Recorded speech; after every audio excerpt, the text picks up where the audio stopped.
Hello students, good morning my dear student.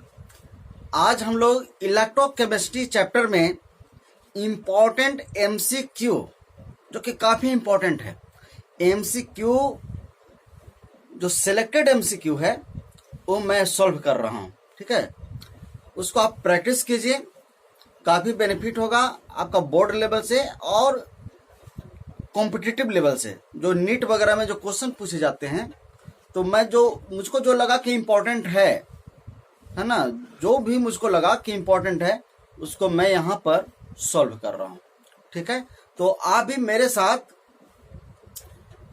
Try कीजिए, आपका concept भी क्लियर होता जाए और एमसीक्यू भी सॉल्व होता जाए। Okay, thank you. तो पहला क्वेश्चन है कि the weight of silver displaced by quantity of electricity which displaces 5600 ml of O2 at STP will be option A 5.4 gram, B है 10.8 ग्राम, सी 54 ग्राम एंड डी है 108 ग्राम। चलिए स्टूडेंट, इसको सॉल्व करते हैं। देखिए, सबसे पहले तो ये समझना है कि कॉन्सेप्ट कहाँ का है इलेक्ट्रोकेमिस्ट्री में, है ना। हम लोग जानते हैं कि इलेक्ट्रोकेमिस्ट्री कुछ कंडक्टेंस से रिलेटेड पार्ट्स है ना। फैराडे लॉ ऑफ इलेक्ट्रोलाइसिस यानी कि इलेक्ट्रोलाइटिक सेल से रिलेटेड है। कुछ आपका पार्ट बनता है गैल्वेनिक सेल से, है ना, तो जो कि काफी इंपॉर्टेंट होता है। तो यहाँ पर ये आपका फैराडे लॉ ऑफ इलेक्ट्रोलाइसिस है। फैराडे लॉ ऑफ इलेक्ट्रोलाइसिस हम लोग जानते हैं, दो लॉ होता है फैराडे का, एक फर्स्ट लॉ ऑफ इलेक्ट्रोलाइसिस है, सेकंड लॉ ऑफ इलेक्ट्रोलाइसिस है। द वेट ऑफ सिल्वर, तो सिल्वर का वेट आपका निकालना है। Weight of silver equal to what, कह रहा है कि quantity of electricity which displaces इतना इलेक्ट्रिसिटी पास करवाए हैं ताकि इतना ml यानी कि 5600 ml O2 STP पर कलेक्ट हो रहा है, डिस्प्लेस्ड हो रहा है ना। फॉर्मूला होता है कि सिल्वर का पूछ रहा है और ये ऑक्सीजन गैस का निकल रहा है, तो फॉर्मूला होता है W सिल्वर बाई WO2, है ना। ये आपका सेकेंड लॉ ऑफ इलेक्ट्रोलाइसिस है। इक्वल टू हो जाएगा E silver equivalent mass of silver by equivalent mass of O2। आपका सेकेंड लॉ ऑफ इलेक्ट्रोलाइसिस है। सेकेंड लॉ ऑफ इलेक्ट्रोलाइसिस क्या कहता है? सेकेंड लॉ ऑफ इलेक्ट्रोलाइसिस है कि जब दो या दो से अधिक इलेक्ट्रोलाइटिक सेल को अगर सीरीज में कर देते हैं, ज्वाइन कर देते हैं, तो प्रत्येक इलेक्ट्रोड पर, है ना, इक्विवेलेंट मास के रेशियो में डिपॉजिट होता है amount of substance. Equivalent mass के रेशियो में, यानी कि W is directly proportional to होता है E, है ना। तो दो के लिए हम लोग ले लेते हैं, तो एक का हो जाएगा W1, तो दूसरा का E1 हो जाएगा, दूसरा का ले लेते हैं W2। अब दोनों को डिवाइड कर देते हैं, तो आपका इस तरह से, एक तरफ सिल्वर है एक तरफ O2 है, इस तरह से आ जाएगा। तो सबसे पहले देखिए, वेट ऑफ सिल्वर तो हमको निकालना है, तो वेट ऑफ सिल्वर ले लेते हैं। वेट ऑफ O2 की जरूरत है, तो वेट ऑफ O2 हम यहां से निकालेंगे, क्योंकि STP पर इतना वॉल्यूम दिया हुआ है ना। मोल कॉन्सेप्ट में आप लोग पढ़े होंगे कि देखिए, हम लोग जानते हैं कि eight STP 22,400 ml of O2 का मास कितना होता है? इसका मोलकुलर मास यानी कि 1 मोल, 1 मोल में कितना ग्राम हो जाएगा? इतना ग्राम तैयार होगा। इतना ml, एक मोल का वॉल्यूम कितना होता है? इतना ml होता है STP पर, 22.4 लीटर होता है, ml में इतना होगा। तो हमारे पास यानी कि 1 मोल में हम मोलकुलर मास ले सकते हैं 32 ग्राम। तो इतना ml में, यानी कि अब निकल रहा है कितना ml? इतना ml के लिए कितना हो जाएगा? 32 बाई 22,400 ml इंटू इतना हो जाएगा। इसको आप काट सकते हैं कितना बार में? 4 टाइम्स कैंसिल कर सकते हैं, तब 4 टाइम्स में कैंसिल हो जाएगा, या 8 टाइम्स में कैंसिल हो जाएगा। यानी कि 8 ग्राम आपका आ गया, यानी कि वेट ऑफ O2 कितना आ गया, 8 ग्राम आ गया। तो सबसे पहले हम लोग क्या करेंगे कि यहां से मास में कन्वर्ट कर लेंगे। जब मास निकल जाएगा, ये तो मोल कॉन्सेप्ट का कॉन्सेप्ट है, इतना ml और O2 इक्वल टू 32 ग्राम, तो इतना ml में कितना ग्राम, तो 8 ग्राम आ गया। तो 8 यहां पर आप रख दीजिए, वेट ऑफ O2 निकल गया। Equivalent mass of silver, equivalent mass कैसे निकलता है, इक्विवेलेंट मास इक्वल टू होता है A बाई N, या वैलेंसी कर सकते हैं, N वैलेंसी है, तो एटॉमिक मास बाई वैलेंसी। तो सिल्वर का आप निकाल सकते हैं, सिल्वर का एटॉमिक मास 108 होता है। सिल्वर का एटॉमिक मास दिया हुआ भी रहेगा क्वेश्चन में, तो 108 होता है बाई वैलेंसी। सिल्वर का वैलेंसी 1 होता है। ये सब आपका बेसिक चीज जानना पड़ेगा। तो सिल्वर का वैलेंसी, सिल्वर प्लस होता है, 1 वैलेंसी, तो यानी कि कितना रह गया, 108 रह गया। तो इक्विवेलेंट मास ऑफ सिल्वर कितना आ गया, 108। अभी equivalent mass of oxygen, equivalent mass of oxygen कितना होता है, फिर A बाई एटॉमिक मास 16 होता है, वैलेंसी 2 होता है, कितना आ गया, 8 आ गया। तो यहाँ पर हम 8 रख देंगे। तो 8 क्या हो गया, कैंसिल हो गया। देखिए कितना सिंपल आपका हो गया। सिल्वर कितना निकल गया, 108 ग्राम। तो चलिए ऑप्शन क्या हो गया, डी, ऑप्शन डी हो गया। तो इस तरह से हम लोग क्वेश्चन सॉल्व करते हैं, ठीक है। तो ये सब आपका बेसिक चीज है, ये आपको जानना पड़ेगा, है ना। कितना ml/T पेपर था, तो इसको मास में कन्वर्ट कर लिया, मास निकल गया। उसके बाद इक्विवेलेंट मास आप जानते हैं, इक्विवेलेंट मास का फॉर्मूला होता है atomic mass by valency, atomic mass by 1। इसका सिल्वर का निकालेंगे तो 108 बाई 1, ऑक्सीजन का 16 बाई 2। इस तरह से इक्विवेलेंट मास निकल गया, बस बहुत सिंपल सा। तो इस तरह से क्वेश्चन आपका पूछा जाता है, ठीक है। तो चलिए फटाफट इसको स्क्रीनशॉट लीजिए।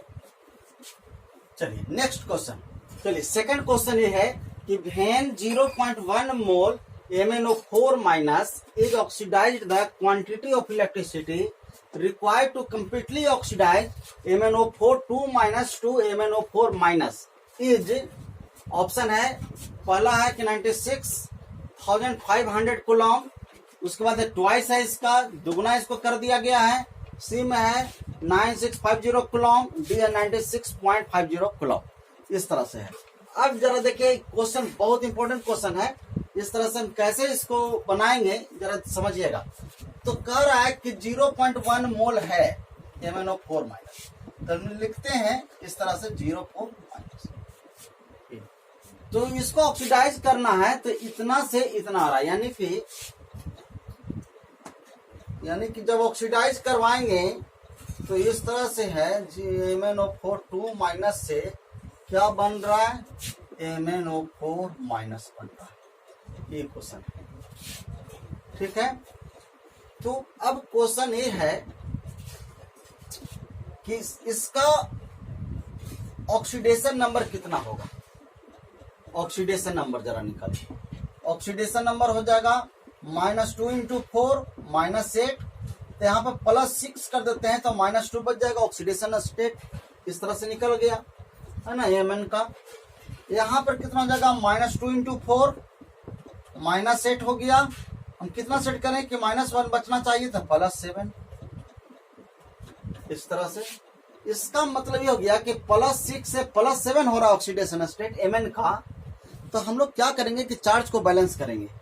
तो +6 था, हमको Mn को देखना है, +6 से +7 हो गया, तो इसका मतलब ये हो गया कि एक इलेक्ट्रॉन और लूज किया होगा तो एक चार्ज बढ़ा होगा। तो एक इलेक्ट्रॉन लूज किया,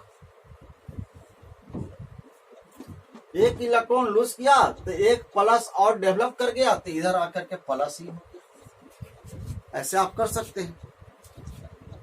तो अब समझिएगा यहां पर कि MnO4 2 माइनस कितना मोल है, 0.1 मोल है। यहां पर कितना मोल था, वो 1 मोल है, और 1 मोल इधर भी, और 1 मोल इधर भी है। तो जब वो 1 मोल हम सब्सटेंस लेते हैं तो कितना इलेक्ट्रॉन यह आता है,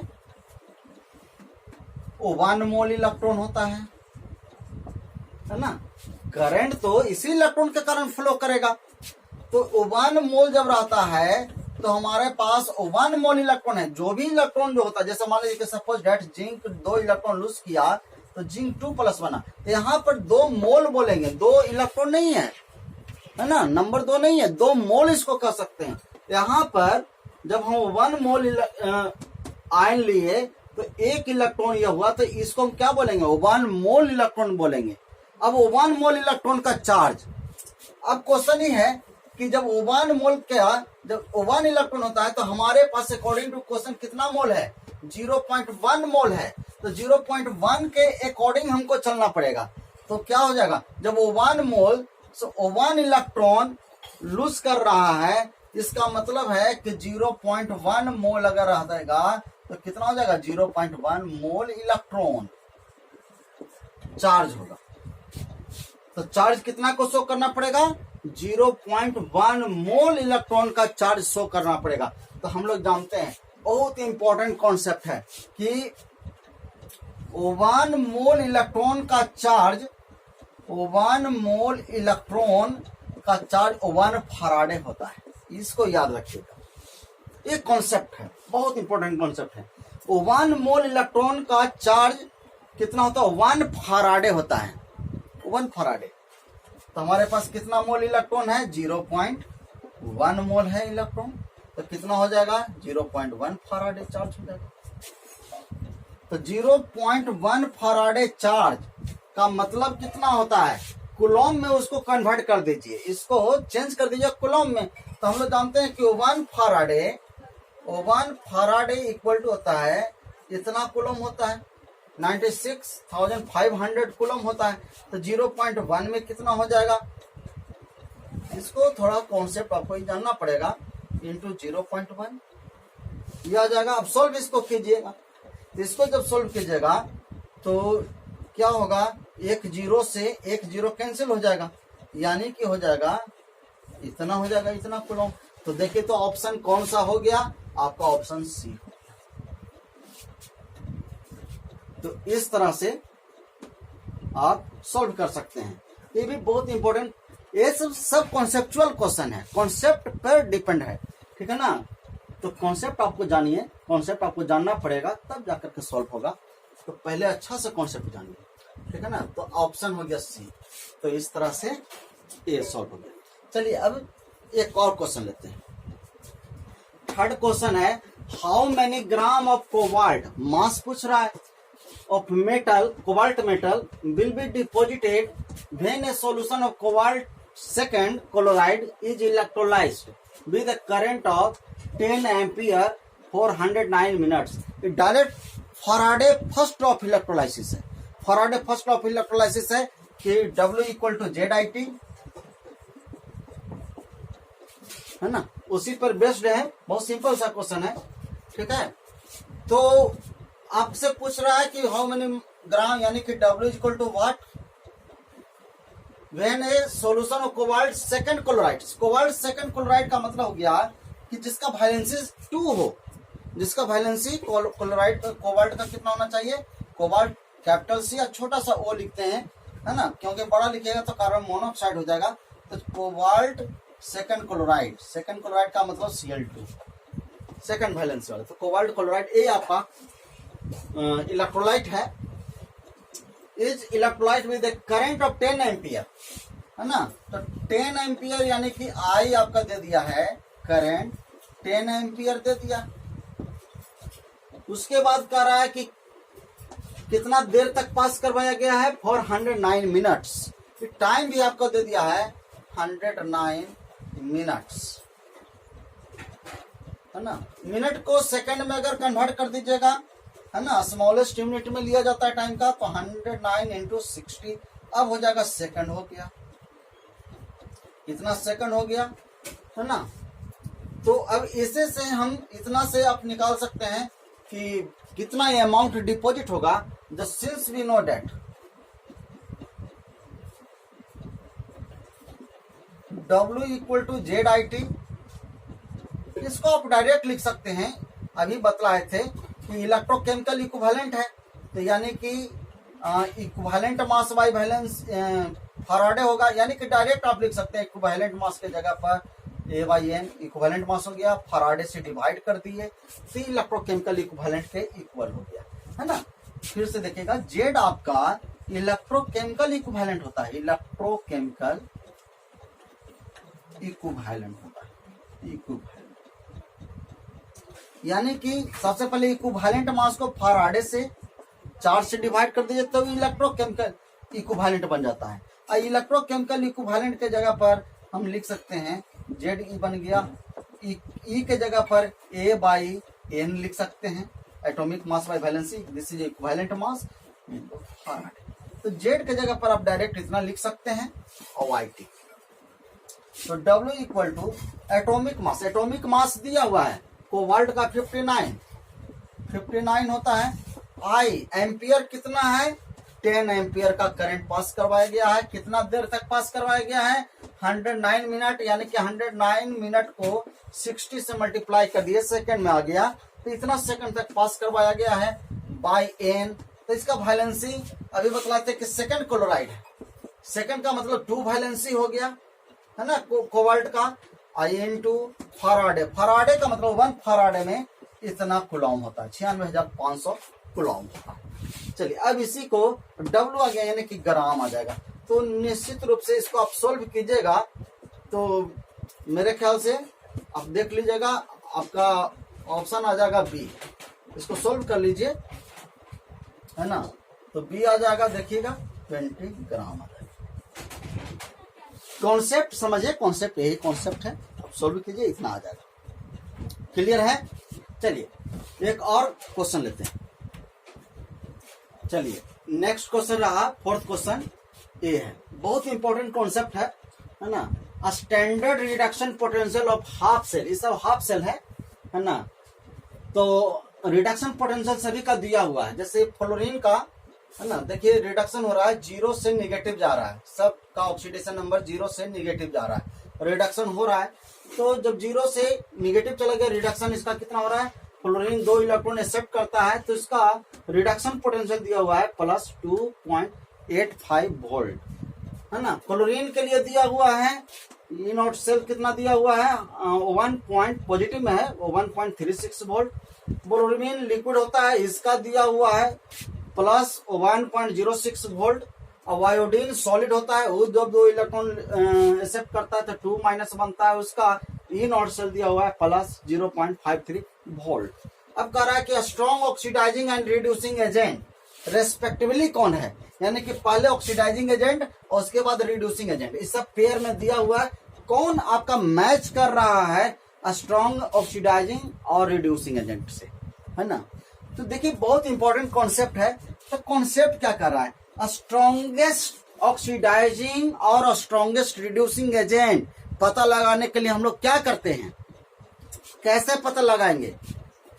देखिए इसके वैल्यू से हम एक वैल्यू जो रिडक्शन पोटेंशियल है उसके बेसिस पर हम लोग पता लगा लेते हैं, है ना। देखिए बहुत आसान है पता लगाना, चूंकि 2 चीज होना है। चलिए एक हम लेते हैं ऑक्सीडाइजिंग एजेंट और रिड्यूसिंग एजेंट। ऑक्सीडाइजिंग एजेंट ऐसे समझिए, ऑक्सीडाइजिंग एजेंट और दूसरा क्या होता है रिड्यूसिंग एजेंट। एकदम कॉन्सेप्ट क्लियर कीजिए, ऑक्सीडाइजिंग एजेंट और रिड्यूसिंग एजेंट।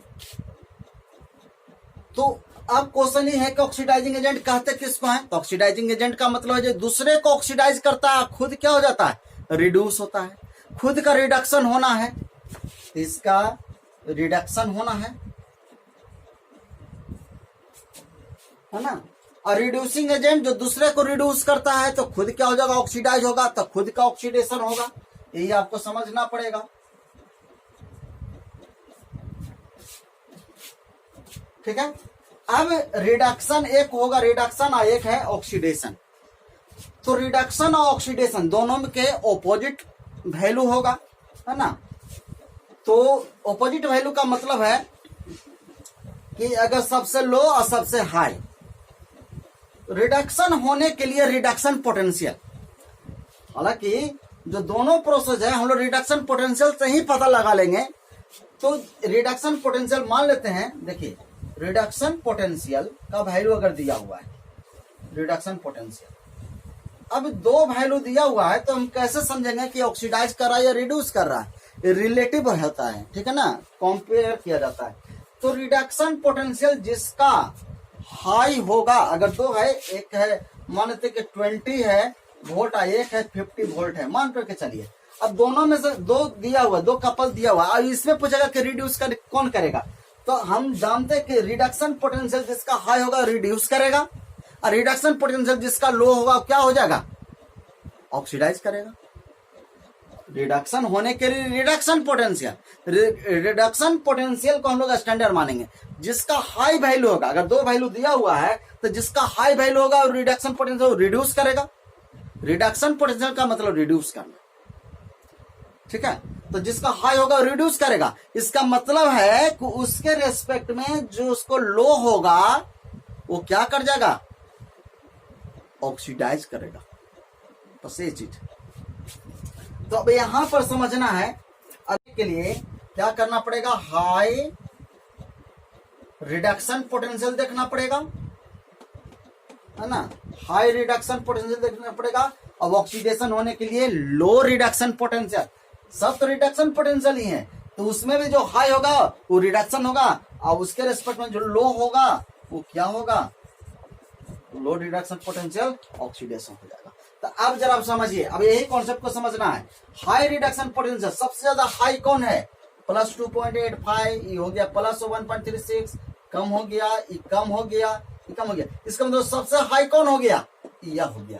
सबसे हाई आपका ये है रिडक्शन पोटेंशियल। जो सबसे हाई होगा उसका क्या होगा? रिडक्शन होगा, और वो हो जाएगा ऑक्सीडाइजिंग एजेंट हो जाएगा। जिसका रिडक्शन होता है वो ऑक्सीडाइजिंग एजेंट होता है। तो सबसे हाई किसका हो गया? रिडक्शन किसका होगा? किसका होगा? फ्लोरीन का होगा। ये फ्लोरीन आपका रिडक्स, यानी कि सबसे स्ट्रॉन्गेस्ट कौन हो गया? ऑक्सीडाइजिंग एजेंट बनेगा, क्योंकि इसका रिडक्शन होना है, तो ऑक्सीडाइजिंग एजेंट सबसे स्ट्रॉन्गेस्ट बनेगा। अब जरा इसमें तो फ्लोरीन आ गया। रिड्यूसिंग एजेंट होने के लिए कंडीशन क्या हो गया? लो रिडक्शन पोटेंशियल, तभी ऑक्सीडेशन होगा। यानी कि डायरेक्ट समझिए कि लो रिडक्शन पोटेंशियल वाला को क्या होता है? रिड्यूसिंग एजेंट होता है। तो अब लो रिडक्शन पोटेंशियल किसका हो गया? सबसे लो देखिएगा, सबसे लो कौन हो गया? सबसे लो हो गया, सबसे कम हो गया, देखिए 0 पॉइंट में आ गया। सबसे लो हो गया इसका, यहां पर का जो होगा, यानी कि आयोडीन का सबसे कम होता है। जो सबसे कम होता है वो रिड्यूसिंग एजेंट होता है, और जो रिड्यूसिंग एजेंट होता है उसका ऑक्सीडेशन होता है। तो हमको तो केवल रिड्यूसिंग एजेंट पता लगाना था। तो सबसे लो आरपी किसका है? आयोडीन का है, तो इसमें हो जाएगा आयोडीन। तो पहले ऑक्सीडाइजिंग एजेंट, उसके बाद रिड्यूसिंग एजेंट, रेस्पेक्टिवली कह रहा है। तो पहले ऑक्सीडाइजिंग एजेंट फ्लोरीन, और दूसरा उसके बाद रिड्यूसिंग एजेंट आयोडीन। तो फ्लोरीन और आयोडीन। सॉरी, यहाँ पर ऑप्शन थोड़ा सा गलत लिखा हुआ है, फ्लोरीन है ये F2 है। तो आपका देखिएगा क्या हो गया? फ्लोरीन और आयोडीन, यह हो गया आपका ऑप्शन, ठीक है। क्योंकि देखिए आपका इसका क्या होगा? फ्लोरीन का क्या होगा? रिडक्शन होना है, तो फ्लोरीन का तो रिडक्शन होना ही है। फ्लोरीन F2 का रिडक्शन होगा तो क्या हो जाएगा? 0 से, देखिए क्यों ऑप्शन ई माइनस में लिखा हुआ है वो भी जरा क्लियर कर देते हैं कि फ्लोरीन का रिडक्शन है, तो रिडक्शन डायरेक्ट हो रहा है, इसमें तो कोई प्रॉब्लम है नहीं, तो इसलिए हम फ्लोरीन को कर रहे हैं, तो फ्लोरीन लिख दिए। अब है कि इसको दूसरा पार्ट को क्या करना है? दूसरा पार्ट रिड्यूसिंग एजेंट है। रिड्यूसिंग एजेंट में ऑक्सीडेशन करवाना। तो ऑक्सीडेशन कैसे करवाएंगे? आयोडीन का, आयोडीन का यहाँ पर देखिए अभी 0 से क्या हो रहा है? माइनस हो रहा है, अभी रिडक्शन हो रहा है। तो इसी को अगर घुमा देंगे आई माइनस से, अगर ये कर दें I2 कर दें 2, है ना, माइनस है, माइनस का मतलब लिए हुए तो हटा देगा, तो इधर आकर के क्या हो जाएगा? 2 ही हो जाएगा। अब देखिए यहाँ पर रिडक्शन हो रहा है, माइनस से 0 हो रहा है, बढ़ रहा है, ऑक्सीडेशन हो रहा है। तो ऑक्सीडेशन किसका हो गया? I माइनस का हो जाएगा, इसीलिए यहाँ पर I माइनस लिखा हुआ है।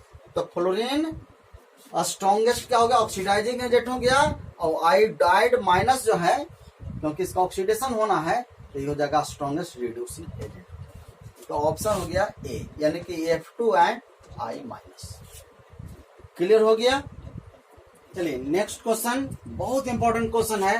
The gives energy for the decomposition of Al2O3 at 500 degree C is at follow.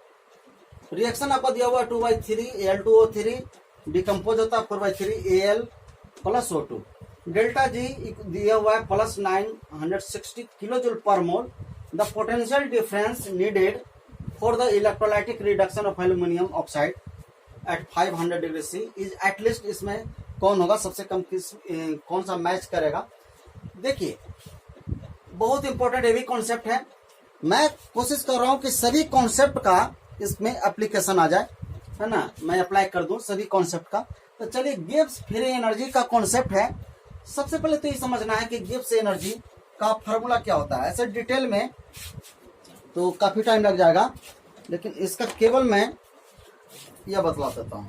Use जैसे डेल्टा जी इक्वल टू होता है माइनस एन ई एफ होता है.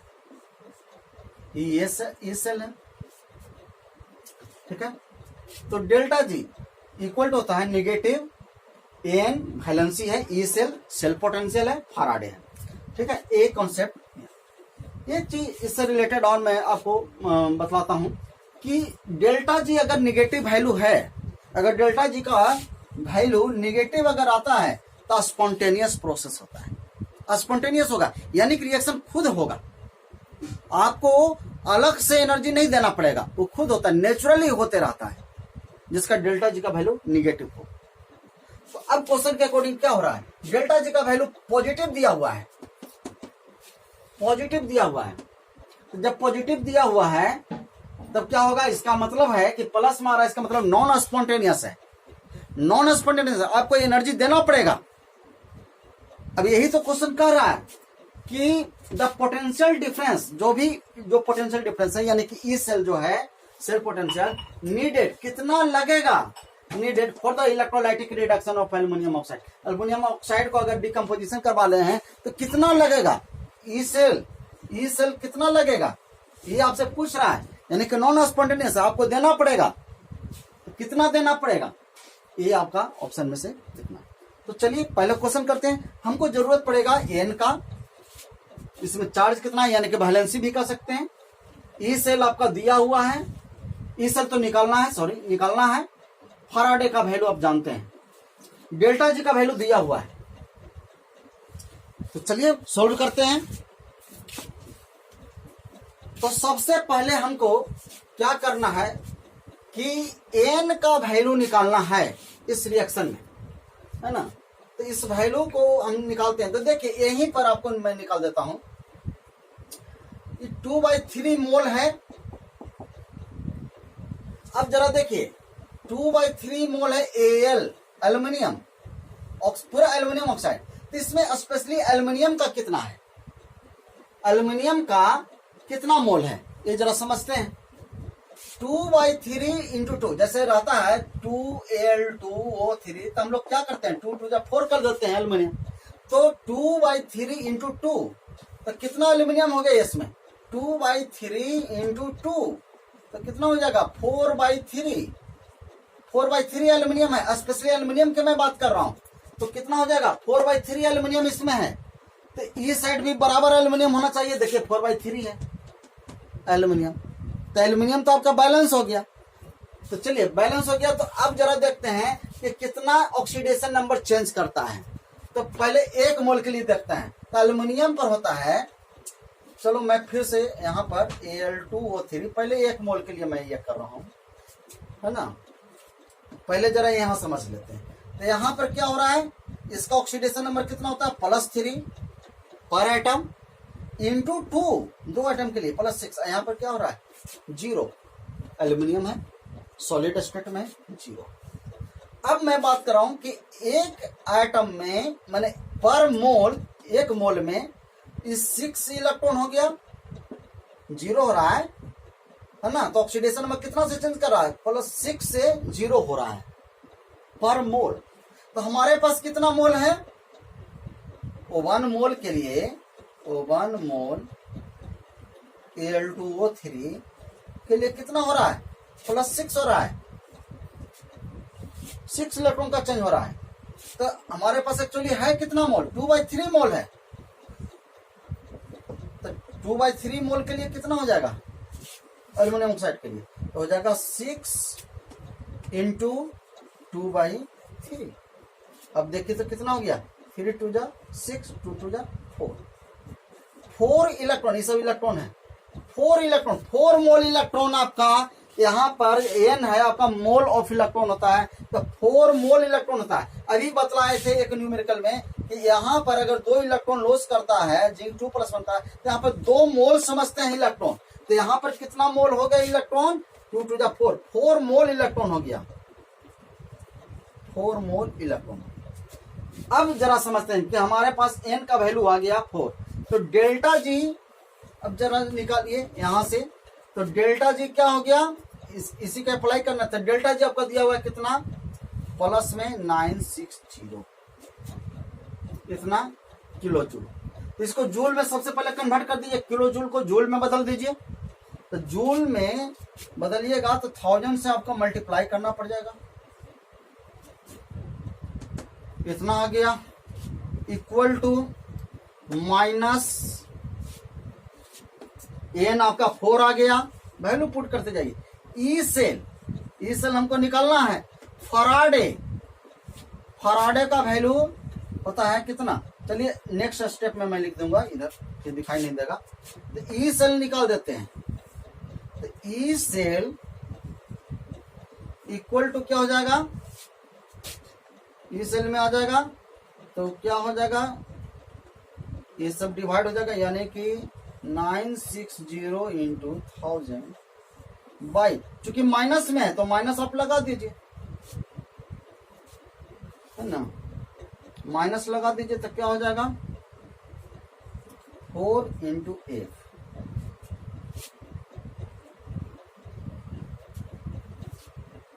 तो क्या हो जाएगा 960 000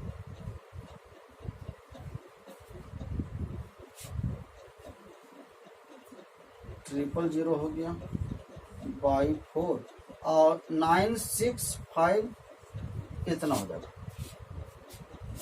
तो आप लोग को दिखाई नहीं देगा, तो मैं क्वेश्चन को अब मैं रब कर रहा हूं, मैं ऊपर में लिख देता हूं, ठीक है,